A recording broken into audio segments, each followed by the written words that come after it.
வணக்கம். வசனமிரா சேனல்ல இன்னைக்கு பொரி உருண்டை செய்யறது எப்படின்னு பார்க்க போறோம். அதுக்கு தேவையான பொருட்கள்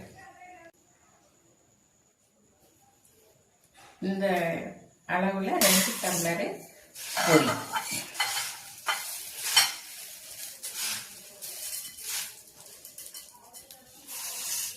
இதே அளவுல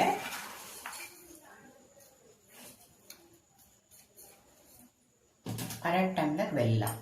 இப்போது நம்ம பாகு காய்ச்ச போகிறோம். அதுக்கு வானலியில் ஒரு 1/4 டம்ளர் தண்ணி ஊற்றிக்கணும். அதுலேயே நம்ம பொடித்து வைத்துள்ள சர்க்கரையும் போட்டு நல்லா கொதிக்க விடணும். கொதிச்ச அந்த தண்ணி எடுத்து வடிகட்டிட்டு திருப்பி அதே பாத்திரத்தில் வச்சு நல்லா பாகு காய்ச்சணும்.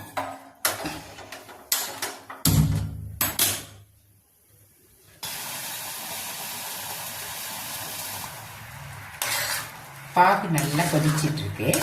இப்போ இது கம்பி பதம். அடுத்த பதம் நம்ம டங்கு பதம் வந்தவொடனே தான் அதுக்கு அடுப்பை அணைச்சிட்டு சொல்லணும். இதுதான் சரியான பருவம். இந்த பாகை உருட்டுனா நல்லா கட்டியா இதை உருட்டி நம்ம ஒரு பிளேட் போடும்போது தங்குன்னு சத்தம் கேட்கும். தேவையான ஏலக்காய் பொடியை சேர்த்துக்கிடணும்.